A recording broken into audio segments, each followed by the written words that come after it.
84 कोस ब्रज मंडल धाम की जय। जय जय श्री राधे।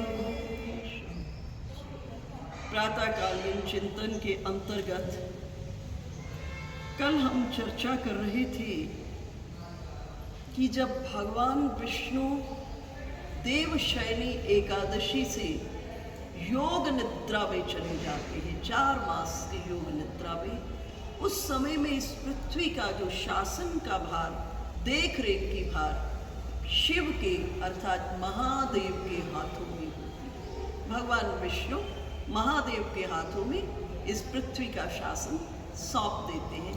ये देवों की आपसी संभाल, आपसी संभाल, एक दूसरे के कार्य को देखकर उसको संभालना, ये देवों की संभाल है। कल हम चर्चा कर रहे थे कि शिव दरबार में जाने का एक नियम है। कल के सत्संग में जो थे, शिव दरबार में जाने का एक नियम है। आप शिव दरबार में प्रवेश करते हैं, करने से पहले ही आपकी मुलाकात नंदी से होती है। सबसे पहले शिव दरबार में नंदी से मुलाकात होती है। नंदी शिव के द्वारपाल नहीं है। अगर द्वारपाल होते तो मुख द्वार की ओर होता। नंदी धर्म के प्रतीक हैं और नंदी से हमको इस स्थूल देह के नंदी मार्गदर्शक है और प्रेरक है। नंदी को आपने देखा होगा, सदैव शिव की ओर दृष्टि होती है नंदी की। नंदी स्थूल देह के लिए मार्गदर्शक और प्रेरक है। जैसे नंदी की दृष्टि सदैव शिव पर होती है, वैसे ही हमारी इंद्रियां जो है वो आत्माभिमुख रहे। हमारी इंद्रियां जो हो वो बाह्य नहीं घूम रही हो, हमारी इंद्रियां आत्माभिमुख हो। इंद्रियों का जो भीतर में चाहत हो परमात्मा से मिलन की, और इंद्रियां आत्माभिमुख हो। उसके बाद नंदी से आगे शिव दरबार में प्रवेश करेंगे तो एक कछुआ मिलेगा। ये कछुआ जो है, हिमाचल में आप है, सभी मंदिरों में ये कछुआ होता है, छोटा सा है। इस तरफ नहीं दिखाई देते, दक्षिण में जाओगे और हिमाचल में मैंने अधिकांश जगहों पर इसको देखा है, अन्य स्थानों पर भी दर्शन किए। ये कछुआ हमारे सूक्ष्म मन के लिए प्रेरक है। ये कछुआ भी बड़ी धीमी गति से शिव की ओर बढ़ रहा है। अर्थात हमारी इंद्रियां जो हैं वो तो आत्माभिमुख बने, लेकिन जो हमारा मन है, हमारा जो मन है, वो मन जैसे कछुआ देखता है दूर से कोई शत्रु आ रहा है तो अपने अंगों को अपने कवच के भीतर में समेट लेता है।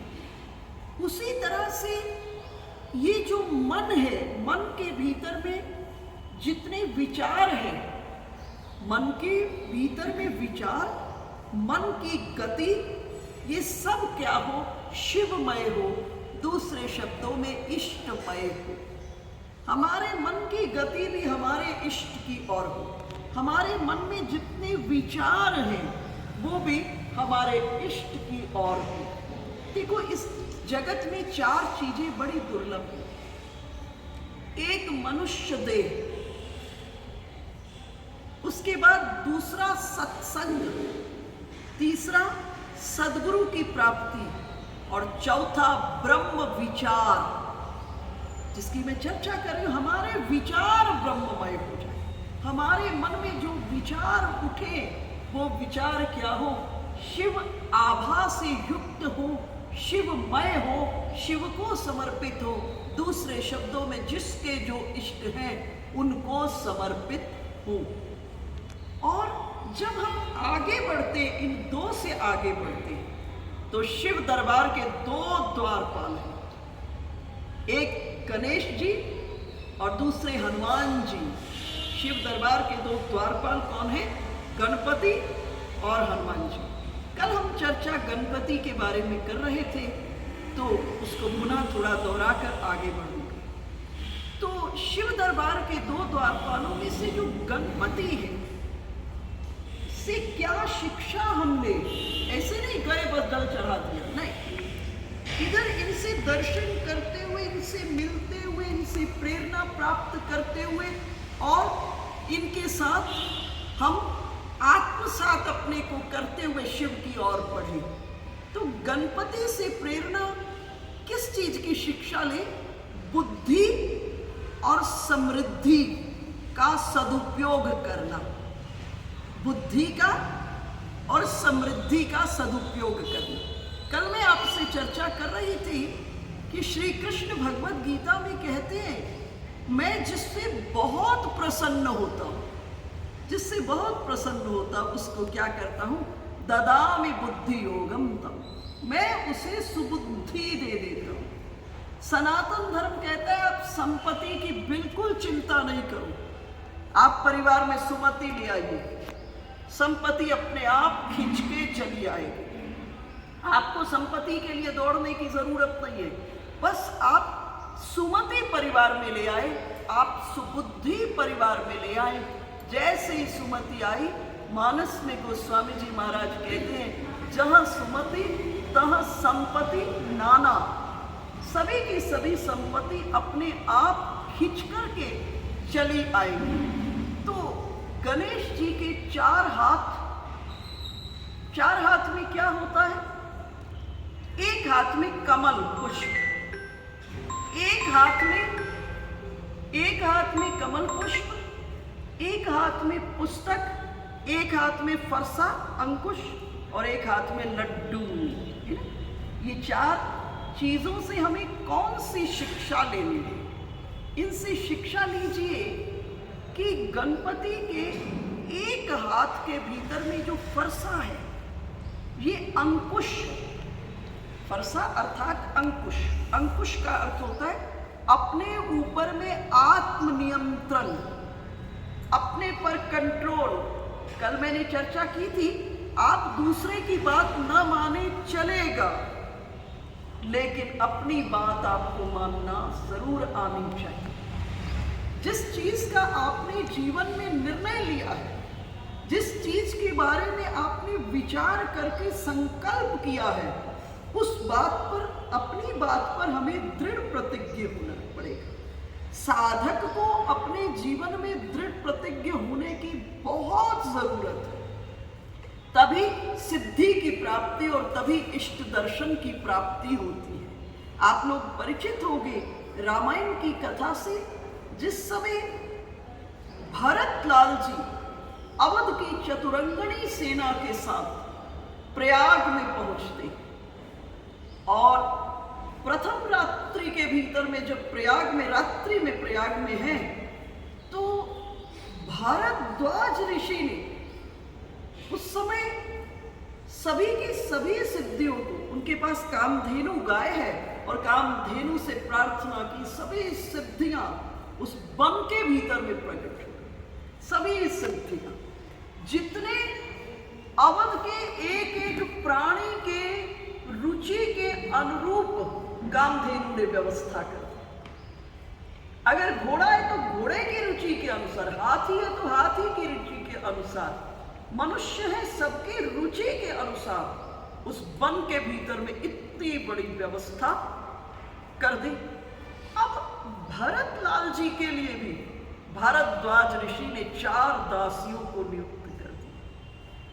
भारद्वाज ऋषि, लेकिन भारद्वाज ऋषि को रात्रि के 4 प्रहर के भीतर में भरत लाल जी को रात्रि के 4 प्रहर के भीतर में निरीक्षण दर्शन करने के लिए भारद्वाज ऋषि आए और चारों प्रहरों में सभी भोग की सामग्रियां हैं, 4 दासियां हैं, लेकिन भरत लाल जी उन्होंने अपनी नेत्रों को अपनी नासिका के अग्रभाग पे स्थिर कर दिया। ऐसा करने से मन की चंचलता खत्म हो जाती है। इसलिए शिव का कोई भी रूप होगा, शिव जी कभी पूरी खुली आंखों से नहीं देखते। शिव हमेशा, इसे शांभवी मुद्रा कहते हैं, शांभवी मुद्रा योग के भीतर में। और जैसे ही हमारे नेत्रों का केंद्रीकरण नासिका के अग्रभाग पर हो जाता है, वैसे ही हमारे मन की चंचलता खत्म हो जाती है। चारों प्रहर के भीतर में देखा, भारद्वाज ऋषि ने चारों प्रहर पर नासिका के अग्रभाग पर नेत्रों का केंद्रीकरण और मुख में सीताराम जी का जप। और सभी के सभी प्रयाग के साधुओं ने, ऋषियों ने, ब्रह्म ऋषियों ने एक स्वर में कह दिया कि आप जैसी साधना इस त्रिलोकी में कोई नहीं कर सकता, आप अद्भुत हैं। और इस जगह भारद्वाज ऋषि ने कहा कि सब सिद्धियों का, सभी साधनों का फल तो था राम दर्शन, लेकिन राम जी के दर्शन का फल है भरतलाल जी के दर्शन का। राम दर्शन का अगर कोई फल है तो भरत जी आपका दर्शन है राम जी का। और आज प्रयाग का साधु धन्य हो गया, आज ये भारद्वाज धन्य हो गया। तो इस जगह हम दूसरे की बात ना माने चलेगा, लेकिन हम अपनी बात जरूर माने। और साधक को आत्मनियंत्रण की बहुत बड़ी जरूरत है। अपने इष्ट के दर्शन के लिए, सिद्धि की प्राप्ति के लिए, इष्ट दर्शन के लिए आवश्यक है साधक दृढ़ प्रतिज्ञ रहे और आत्मनियंत्रण अपने ऊपर रखे। तो गणेश जी के पास जो ये फरसा है, ये अंकुश से हम शिक्षा ले कि आत्मनियंत्रण, अपने ऊपर हमारा नियंत्रण होना चाहिए। हम रात में संकल्प करते हैं, कल प्रातः काल उठ करके हम भजन करेंगे, कल हम ब्रह्म मुहूर्त में जगेंगे, कल हम भजन करेंगे। लेकिन प्रातः काल होता है, सुंदर सुंदर मीठी मीठी नींद आने लगती है और जो दृढ़ प्रतिज्ञा हमने की होता है वो प्रतिज्ञा हमारी छूट जाती है। इसलिए आत्मनियंत्रण, संकल्प, सुदृढ़ संकल्प। उसके बाद एक हाथ में कमल है, कमल से शिक्षा लीजिए। कमल कीचड़ में भी रह करके कितनी सुगंधी, कीचड़ का प्रभाव नहीं है कमल पर, निर्लेप है कमल, कीचड़ में है परंतु कीचड़ कमल के पुष्प को स्पर्श नहीं करता। इसी तरह जगत में हम रहें, जगत में हम रहें, जगत हम में ना रहे। हम जगत में रहें लेकिन जगत हम में न रहे। कैसे रहे? अनासक्त होकर इस जगत के भीतर में हम रहे और अंतरंग हमारा किससे जुड़ा रहे?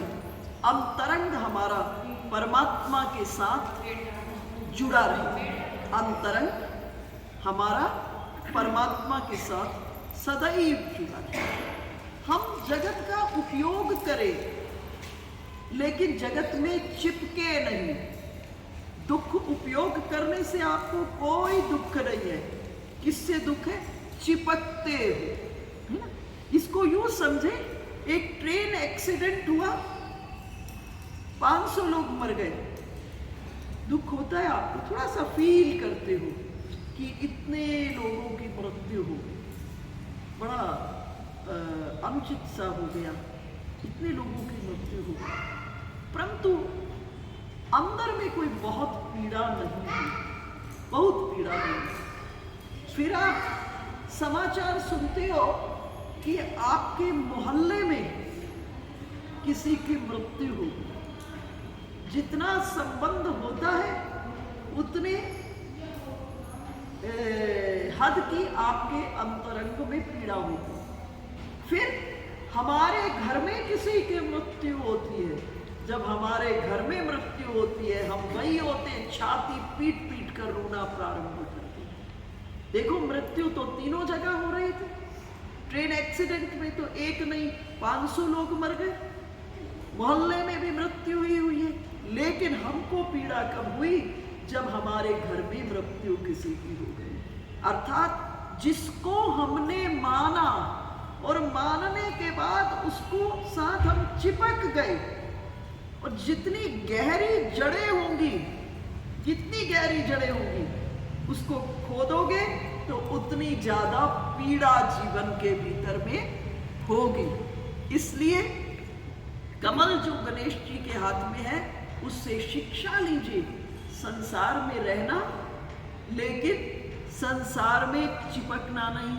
एक छोटे दृष्टांत से बात समझाती हूँ आपको। एक छोटा बच्चा 5-7 साल का, एक महात्मा जी पास में कुटिया में रहते थे, उन महात्मा जी के पास रह जाता था। छोटे बच्चों की प्रीति महात्माओं में, संतों में सहज हो जाती है। छोटे बच्चों महात्मा जी प्रसाद दिया करते थे, और महात्मा जी क्या किए, उस छोटे बच्चे को नाना प्रकार से योग आदि, प्राणायाम आदि सिखा दिए। बड़ा हो गया, 14-15 साल तक महात्मा जी के पास रोज आता था, प्राणायाम इत्यादि सिखा दिया। बाहर फिर उसने आना बंद कर दिया। महात्मा जी विचार करते, अब ये बच्चा आता क्यों नहीं है मेरे पास। एक दिन महात्मा जी जा रहे थे किसी बाजार की गत से, तो देखा आगे वो लड़का जा रहा था। महात्मा जी ने आवाज लगाई, उसने मुड़ के देखा और तेजी से चल दिया। महात्मा जी भी दौड़े दौड़े दौड़े दौड़े किसी तरह किसी गली में जाके उस बच्चे को पकड़े। से कहे, तू मेरे पास इतना आता था और आज क्या हुआ, मेरे बुलाने पर भी नहीं रुका। तब उस बच्चे ने जवाब दिया, महाराज पहले मैं छोटा था, अब मैं बड़ा हो गया हूं, मेरा ब्याह हो गया, पत्नी है, घर में माता पिता है, सब मुझसे बहुत प्यार करते हैं। महात्मा जी ने कहा, देख बेटा, तू मेरे पास बहुत समय आया है और आज मैं एक प्रयोग करना चाहता हूं। आज एक प्रयोग करना चाहता हूं, क्या ये लोग तुमसे सच में प्यार करते हैं? क्या ये संसार के लोग तुमसे सच में प्यार करते हैं? ऐसा करना, मैंने तुम्हें प्राणायाम सिखाया हुआ है। कल सुबह ब्रह्म मुहूर्त में प्राणायाम करके अपने प्राण को रोक करके मरणासन्न स्थिति में लेट जाना, और फिर उसके बाद जो होगा देखना, और मैं आ जाऊंगा। अब वो बच्चा महाराज की इस बात को मानकर मरणासन्न स्थिति में लेट गया। घर में कोहराम मच गई, सब रोना धोना शुरू हो गया, और इतने में महात्मा जी पहुंच गए। सबने महात्मा जी से कहा कि ये छोटा बच्चा आप पर आपके पास बहुत आता था, इसकी आपसे बहुत प्रेम प्रीति थी, आप कुछ करो ना।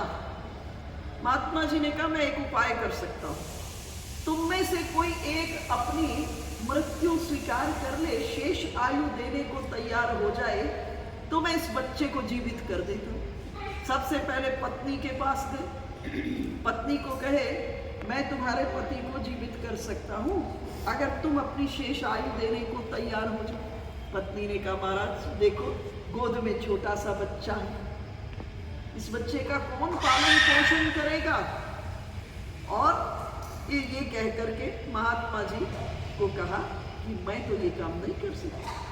फिर उसके बाद माँ के पास गए, माँ को कहे, अब तुम्हारी वृद्धावस्था भी हो ही गई है, ऐसा करो, अगर अपने पुत्र को देखना चाहती हो, तुम्हारा पुत्र, अगर ये अभिलाषा है, इच्छा है पुत्र जीवित रहे, तो तुम मृत्यु को स्वीकार करो, मैं तुम्हारे पुत्र को जीवित कर देता हूँ। माँ ने कहा, महात्मा जी देख नहीं रहे हो, मेरे पति इस समय वृद्धावस्था में है, मैंने अपना जीवन दे दिया तो मेरे पति का कौन ध्यान रखेगा, उनकी कौन सेवा करेगा? महात्मा जी पिता के पास गए, पिता ने भी यही जवाब दिया, महात्मा जी देख नहीं रहे हो कि मेरी पत्नी इस वृद्धावस्था में जा रही है, अगर मैं अपनी आयु दे देता हूँ तो उसको बना देंगे। तो महात्मा जी क्या किए, जेब से पुड़िया निकाले और पुड़िया बोले, अब मैं एक और उपाय करता हूँ। महात्मा जी तो नाटक कर रहे हैं, और जेब से पुड़िया निकाली, इसके मुंह को खोला, इसमें पुड़िया डाली और बच्चा राम राम करता हुआ उठ खड़ा हो गया। अब बच्चे ने संसार के स्वरूप को देख लिया। अब देखते ही ये बच्चा दौड़ा महात्मा जी के पास। महात्मा जी ने कहा, मैं तुझे अपने साथ नहीं लेने आया था, मैं तुझे इस संसार के स्वरूप का ज्ञान कराने आया था। इस संसार में रहो, कर्तव्य कर्म करो, लेकिन इससे चिपको नहीं।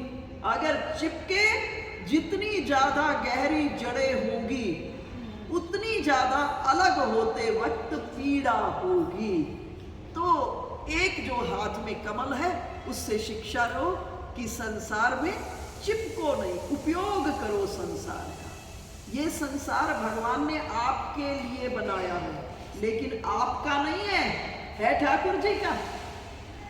इसको अपना कभी मानना नहीं, इसका उपयोग करना अपने जीवन में। गणेश जी के एक हाथ में क्या है? पुस्तक। पुस्तक किसका प्रतीक है? पुस्तक प्रतीक है उच्च विचार का। किसका प्रतीक है? उच्च विचार। उच्च विचार का अर्थ है सोच की ऊंचाई। आज घर गृहस्थ में इसकी बहुत बड़ी जरूरत हो गई है। अगर गृहस्थी वालों के प्रत्येक के हृदय में सोच की ऊंचाई आ जाए तो आप सबका घर स्वर्ग हो सकता, हर का घर स्वर्ग हो सकता। अगर प्रत्येक व्यक्ति के मन में ये बात आ जाए घर में कि मैं दूसरे को ज्यादा से ज्यादा सुख कैसे दे दूं, सुख चाहना नहीं, क्योंकि चाहने से कभी किसी को सुख मिला नहीं। सुख हमेशा बांटने से मिला है, देने से मिला है। आपने देखा होगा जमीन में एक मक्की का दाना डालते हो तो जमीन आपको मक्की का ही दाना लौटाती है, लेकिन एक दाने के बदले 1000 दाना लौटाती है। आप इस जगत में किसी एक को सुख दोगे तो प्रकृति में से 1000 हाथ निकलेंगे आपके मंगल के लिए, आपके कल्याण के लिए, आपके आनंद के लिए। अब घर में अगर 4 व्यक्ति हैं और चारों के मन में ये बात आ जाए कि मैं दूसरे को ज्यादा से ज्यादा सुख कैसे दूं, पति के मन में बात आ जाए मैं अपनी पत्नी को कितना ज्यादा से ज्यादा सुख दे दूं, कोई शर्त नहीं लगाना, अनकंडीशनल, कोई शर्त नहीं लगाना, सिर्फ मैं ज्यादा से ज्यादा सुख कैसे दे दूं। अगर एक पत्नी के मन में आ जाए कि मैं अपने पति को ज्यादा से ज्यादा सुख कैसे दे दूं, उसी तरह से पति के मन में भाव आ जाए कि मैं अपनी पत्नी को ज्यादा से ज्यादा सुख कैसे दे दूं, पिता के मन में बात आ जाए मैं अपने पुत्र को ज्यादा से ज्यादा सुख कैसे दे दूं, पुत्र के मन में बात आ जाए कि मैं अपने पिता को कैसे ज्यादा से ज्यादा सुख दे दूं, माँ के मन में आ जाए कि मैं अपने पुत्र को कैसे ज्यादा से ज्यादा सुख दे दूं, पुत्र के मन में आ जाए कि मैं अपनी माँ को कैसे ज्यादा से ज्यादा सुख दे दूं। जिस घर में हर व्यक्ति दूसरे को सुख देने में लगा हुआ है, भाग्य में भी, आपके भाग्य में भी कोई कठिन समय लिखा है, कोई कठिन समय लिखा आगे, तो कठिन समय जब आपकी चौखट पर पहुंचेगा वो देखेगा यहाँ तो हर व्यक्ति दूसरे को सुख देने में लगा, तो वो आपकी चौखट पर प्रणाम करके वापस लौट जाए। मेटक कठिन कुअंक भाल के, ये भाल भाग्य के अगर जो लिखा हुआ है, जब देखेंगे कि सब एक दूसरे को सुख देने वाले हैं, तो उस समय क्या है कि दुख आपकी चौखट पर प्रणाम करके निकल जाएगा। देखो, सोच की ऊंचाई में 2 बातें। पहली बात है दूसरे को सुख देने के लिए अपने को बड़े से बड़े त्याग के लिए तैयार है, और दोष दर्शन, दोष दृष्टि, इसकी वृत्ति हमारी समाप्त हो जाए। ये 2 चीजें हमारे जीवन में आ जाए। देखो, कल हम चर्चा किए थे जब समुद्र मंथन हुआ तो अमृत भी निकला और विष भी निकला। अमृत देवों ने पी लिया, अमृत पीकर वो देव ही कहलाए, लेकिन जहर पिया। जहर किसने पिया? जहर शिव ने पिया। और जब शिव ने जहर पिया तो वो महादेव हुए। अमृत पीने वाले देव ही रहे, लेकिन जिसने जहर पिया वो कौन हो गए? वो महादेव। इसलिए इस संसार में गर्भगृहस्थ में रहते हुए प्रतिकूलताएं, विपरीत परिस्थितियां, विषम परिस्थितियां आएंगी, लेकिन मुस्कुरा के जिसको गम का जहर पीना आ गया, हकीकत में उसे इस जहां में जीना, वही जीना जानता है जीवन के भीतर में। आप राम कथा को देखिए। इससे जिस समय राम राज्य अभिषेक हो गया, राम राज्य अभिषेक के बाद राम राज्य अभिषेक के बाद वशिष्ठ जी लक्ष्मण जी को कहे, लक्ष्मण आज तुम्हारा व्रत पूर्ण हुआ, अब आप ऐसा करें, अन्न जल ग्रहण करें। श्री राम को बड़ा आश्चर्य हुआ। श्री राम सोचे कि 14 वर्ष तक लक्ष्मण ने नारी और निद्रा का त्याग किया। 14 वर्ष तक लक्ष्मण जी ने नारी और निद्रा का त्याग किया, लेकिन जो प्रसादी में जल और कंदमूल फल देता था वो तुम्हें देता ही था। ये वशिष्ठ जी कैसे कह रहे हैं कि अब अन्न और जल ग्रहण करो? तो श्री राम ने वशिष्ठ जी से प्रश्न कर दिया। श्री राम वशिष्ठ जी कहे, प्रभु आप स्वयं लक्ष्मण से पूछे। लक्ष्मण जी ने कहा, भैया आप तो मुझे प्रसादी के भीतर में अन्न, प्रसादी में कंदमूल फल और जल रोज देते थे, पर मैं उस कंदमूल फल और जल को इस मंत्र से अभिमंत्रित करता था, अगर राम ब्रह्म के अवतार हैं और अगर मन, कर्म और वाणी से मैं श्री राम का सच्चा सेवक हूँ, तो ये जल और कंदमूल फल अवध के भंडार गृह में सुरक्षित हो जाए। साथ लेकर के वशिष्ठ जी राघवेंद्र सरकार लक्ष्मण जी को लेकर के अवध के भंडार गृह में पहुंचे तो क्या देखे? 14 वर्ष की अवधि के सभी जल और कंदमूल फल दोनों में सजे हुए पड़े।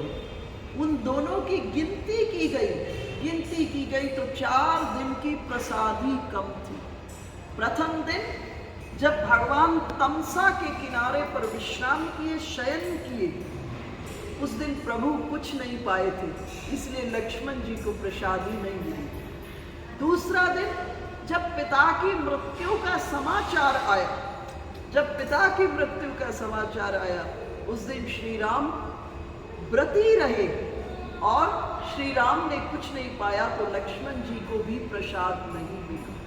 तीसरा दिन जब सीता जी का हरण हुआ, उस दिन भी प्रभु कुछ नहीं पाए और लक्ष्मण जी को प्रसादी में कुछ नहीं मिला। और चौथा दिन जिस दिन लक्ष्मण जी को शक्ति लगी और मूर्छित थे, इन 4 दिनों के दोनों फल और जल के दोनों कम थे। अपने भैया को सुख देने के लिए कितना बड़ा त्याग। अगर परिवार में किसी विपत्ति अगर आ जाए, कोई परिस्थिति आ जाए, अगर दूसरे के हृदय में ये बात आ जाए कि ये परिस्थिति परिवार में आई है, इस समय मेरा कर्तव्य बनता है दूसरे को ज्यादा से ज्यादा सुख देना, तो परिवार की शांति कभी खत्म नहीं होगी, कभी दांव पर नहीं लगेगी। इसलिए गणपति के एक हाथ जो पुस्तक धारण किए उससे शिक्षा लीजिए कि हमेशा सोच की ऊंचाई अपने जीवन में रखें। दूसरे को सुख देने के लिए अपने को बड़े से बड़े त्याग के लिए तैयार। महादेव ने क्या किया?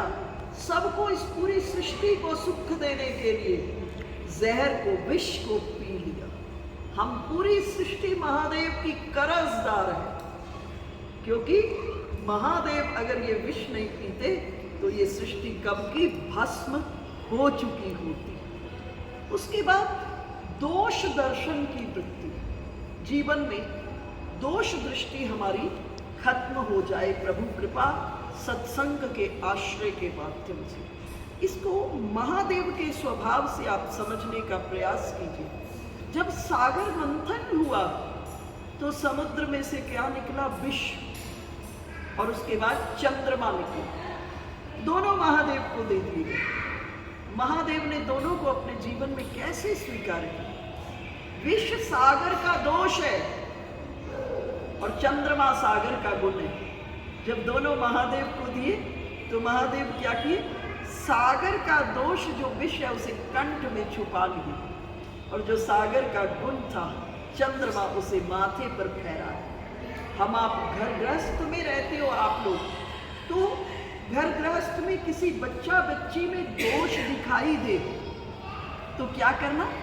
पब्लिक लाइफ में, सार्वजनिक जीवन में उसके गुणों की चर्चा करना और उसे एकांत में बुला के कहना, बेटा इतने गुण तुम्हारे जीवन में, एक दोष के कारण अपने जीवन को जहर क्यों कर रहे हो?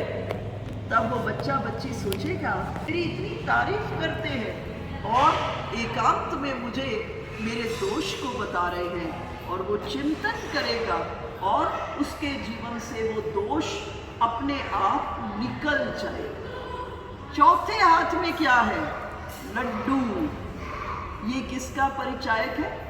मीठे स्वभाव। लड्डू मीठा, रस से भरा हुआ, तो ये मीठे स्वभाव का परिचय है। हम जीवन में क्या करें? अपने स्वभाव को मीठा रखें। भाई हमारे पास ज्यादा कुछ नहीं है किसी को देने को। कई बार स्थिति ऐसी होती है व्यक्ति के जीवन में पता नहीं चलता, कुछ नहीं है देने को, लेकिन हमारे पास दो मीठे बोल तो है ना।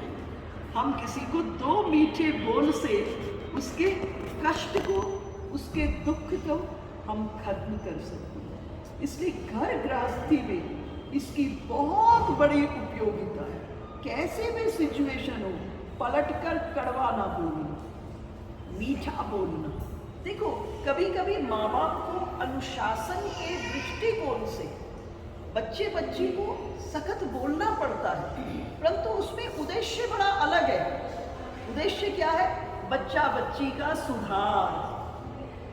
अगर माँ बाप सख्त ना हो तो बच्चा तो पढ़ेगा ही नहीं। माँ बाप सख्त नहीं होंगे, मनमानी करेगा। तो इस जगह हमको विवेक का उपयोग करना है, और विवेक का उपयोग करते हुए बच्चे बच्ची का भविष्य अच्छा बने, इसलिए हमको कभी सख्त भी बोलना पड़ेगा। लेकिन अंतःकरण में माता पिता के क्या उद्देश्य होता है कि हमारी संतान का कल्याण हो, मंगल हो।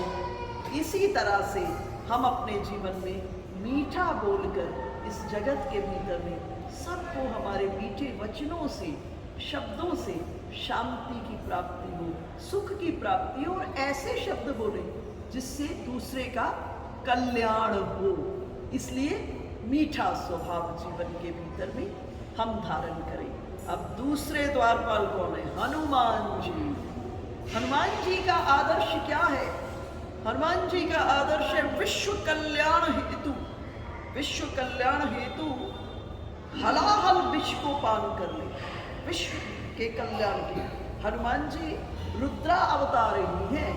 कथा से आप परिचित हो, हनुमान जी रुद्रा अवतार हैं। तो विश्व के कल्याण के लिए हलाहल विष का पान कर लेना, ये हनुमान जी का आदर्श है। जब हनुमान जी को बांध करके ले गए रावण के दरबार में, तो इस जगह रावण ने हनुमान जी से प्रश्न किया, हे कपि, अपने पुत्र को कहा, पूछो इनसे ये कौन है?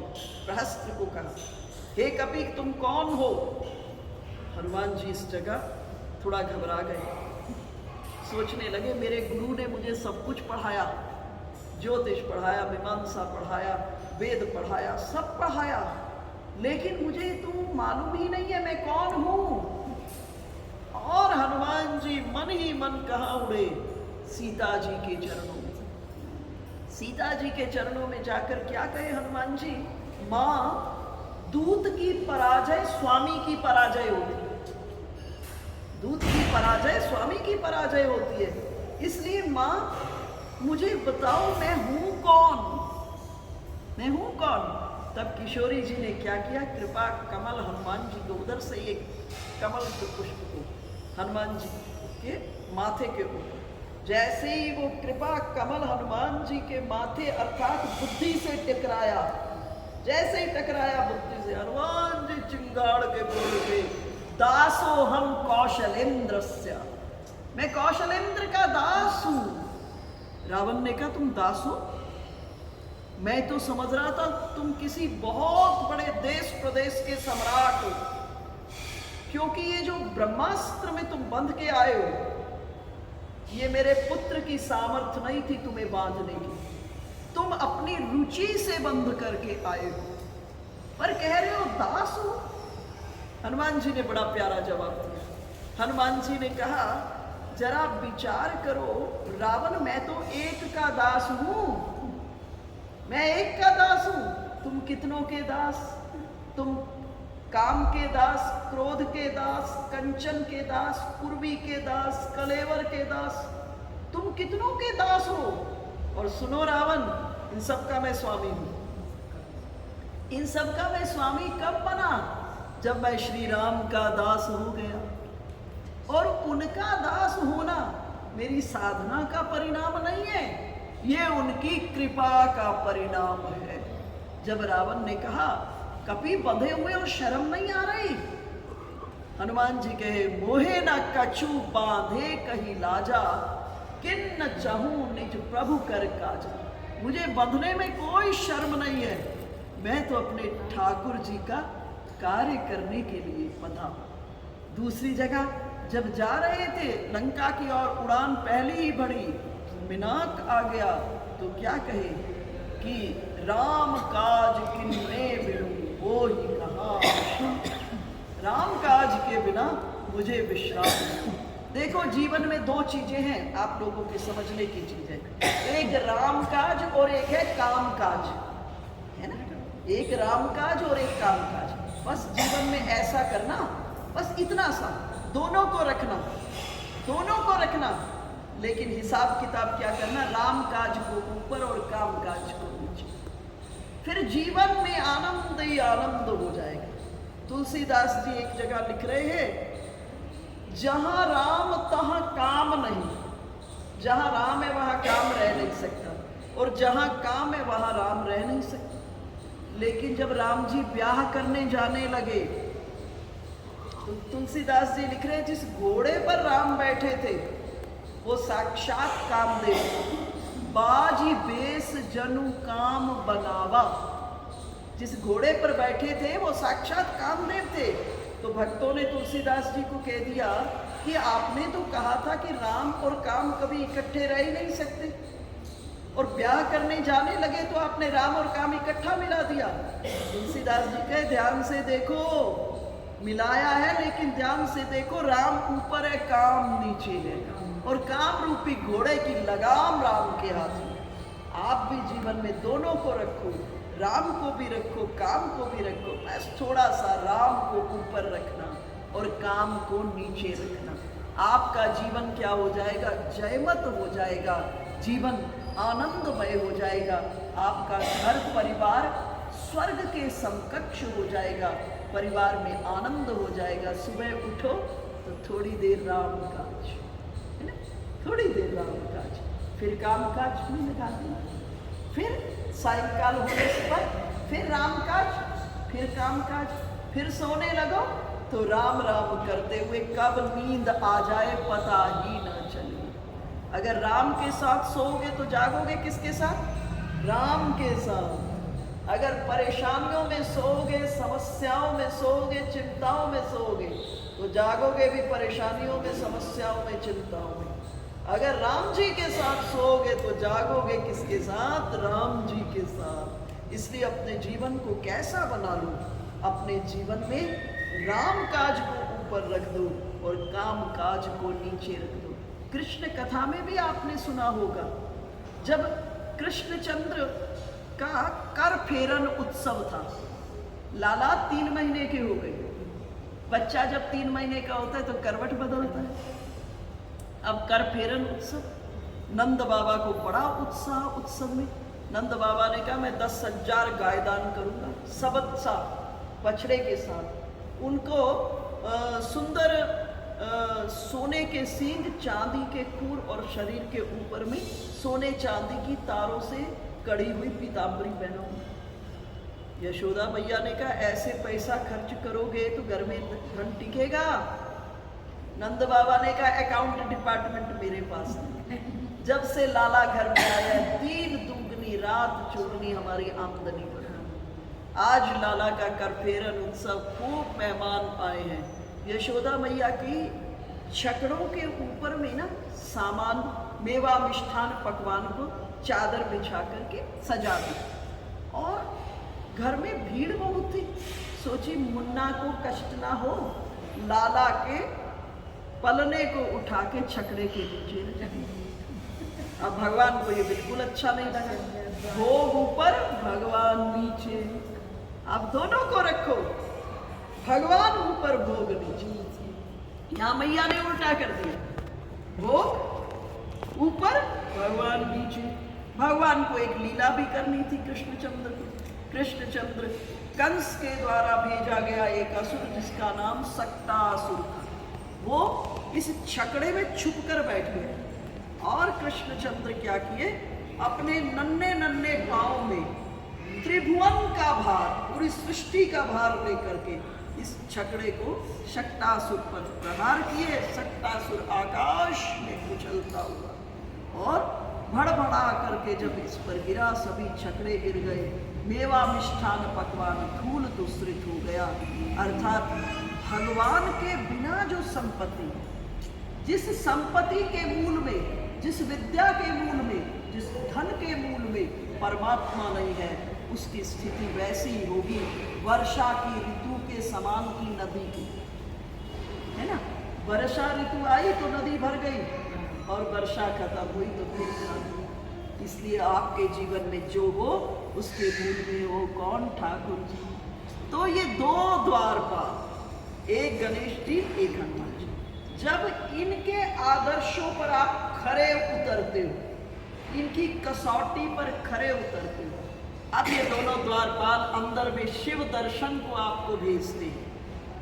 जैसे ही शिवालय का, पुराने जितने शिव मंदिर है, आपको ध्यान होगा उन शिव मंदिर की जो देहरी है वो जमीन से ऊंची होती है और ऊपर की चौखट बहुत नीची होती है, अर्थात द्वार बड़ा छोटा, अर्थात झुक के जाना है, झुक के जाना है।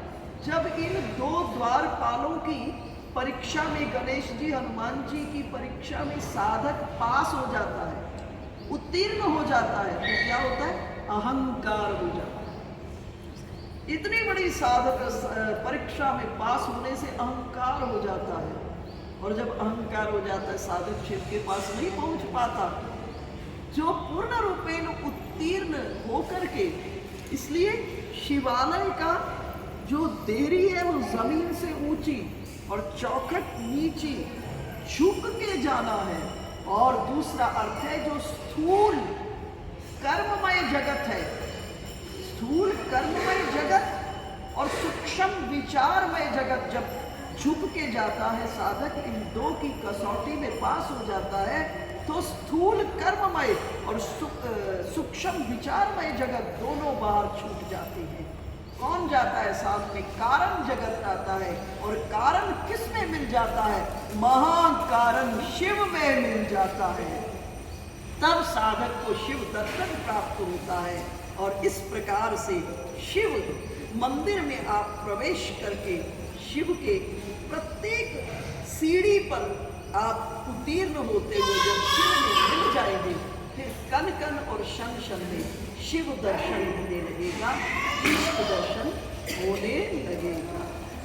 बोलिए शंकर भगवान की जय, कृष्णचंद्र भगवान की जय, यशोदानंदन भगवान की जय, बाल कृष्ण लाल की जय, लक्ष्मी मैया की जय, वृंदावन धाम की जय, गिरिराज भगवान की जय, 84 कोस ब्रज मंडल धाम की जय, भाष्यकार श्री स्वामी रामानुजाचार्य जी महाराज की जय, पूज्य स्वामी जी महाराज की जय।